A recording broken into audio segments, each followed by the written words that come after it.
itang guys ha. So I'm back na lang giasikaso kay kajut na street. So mag-start na mi guys. So ito na. Yeah. 1, 2, 3, go. Hello, Mr. Raymond.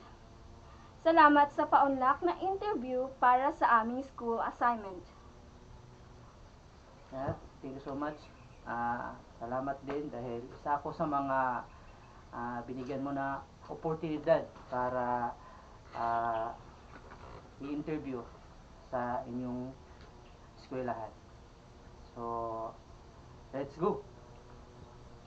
May tatanong lang ako sa iyong 6 na katanungan. Una, what is the nature of your business? Nature of my business, ito yung mga negosyo ko na nagpo-provide ng mga manpower dun sa mga client. Itong manpower na to, ito yung mga kinakailangan ng mga tao, ng mga negosyante para mag-display, magbigay ng maayos na serbisyo dun sa mga supermarket, ng iba't ibang supermarket sa ating bansa. Kumukuha kami ng mga kliyente. Itong mga kliyente na to, ito yung binibigyan namin ng serbisyo para maayos at mapanatili ang kanilang mga produkto doon sa mga supermarket at mapataas ang kanilang mga sales doon sa mga supermarket na iyon. So marami kaming mga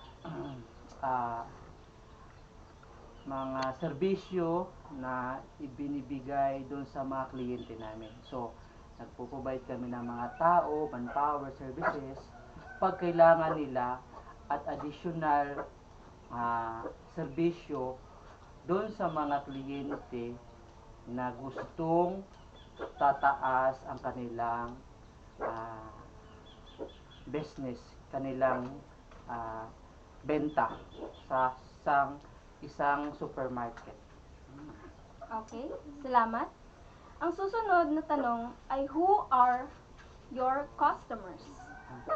Ang mga kliyente na kinukuha namin, ito yung mga malalaki at maliliit na kumpanya na kailangan nila ng manpower. For example, si CDO, kilala nating brand, right? Kani si CDO, sila yung mga nagpo-produce, manufacture sila ng maraming canned products, di ba? So, ang ginagawa nila, kumukuha sila ng manpower sa amin, ng tao sa amin, ng tao, para ilagay dun sa supermarket at mag-aalaga dun sa mga produkto ni CDO.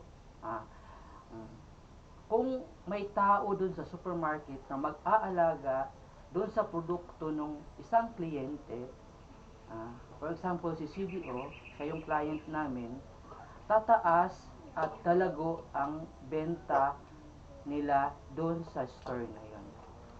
So, ang client is yung CDO or mini manufacturer, mga agencies na kailangan lang nila ng manpower para tumaas yung benta nila dun sa store. Yun lang. Ang pangatlo, what industry are you operating? Industry. So, habitual. Siguro nasa mga agencies. So, parang ano siya, food industry. Oo, mga food industry siya. Meron ding, it depends naman sa mga client yan. Kasi manpower services kami eh. Pwede ang food industry, pwede siyang kumuha ng ng services sa amin. Yung mga parang na ang ah, palagay natin, mga construction workers, pwede sila kumuha ng construction agency, pwede rin silang kumuha ng manpower sa amin. Ganon. So, ang ginagawa lang namin kung merong mag-request ng kung merong client na mag-request ng manpower, doon lang kami mag-provide ng services. So, ang industry na pinapasukan namin is parang ah,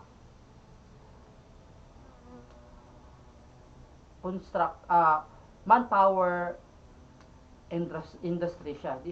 Hindi siya yung tinatawag na ano na food or may mga category siya na pagkain. Yun yung ano namin, line up ng business namin. Manpower. Industry. The fourth question, how much was your starting capital in your business? Start lang ako ng 100,000 sa business ko. So, when I started 100,000, kumuha ako ng tao na 10. So, maliit pa yung business namin noon. Then, a couple of months, nakakuha kami ng client. So, yung client na yun, siya, kanang na ang medyo nasa middle level yung business niya. So, kailangan niya ng services namin. So, binigay ko rin yung manpower namin. Nabigay ko ng mga tao. 10 tao, binigay ko rin sa kanya. So, kumita ang revenue ko. Bumalik naman. After nun, nakakuha din ako ng mga additional client. So, pag nakakuha kasi kami ng mga additional client, kailangan doon sa business namin, mag-additional din kami ng manpower. So, magdagdag kami ng mga tao. Pag nagdagdag kami ng mga tao, kailangan din doon, lahat ng mga tao na additional, kailangan ma-review, ma-orient namin ng maayos para hindi naman ma-disappoint yung client namin. Hindi naman pwedeng dagdag ng tao pero yung client, yung ano pala, yung service na binigay pala nung tao namin mababa lang. So kailangan talaga before we hired the applicant, kailangan na masusing in-interview namin at ma-review namin yung profile niya para yung services na maibigay niya dun sa kung saan siya ma-deploy, masatisfied yung client.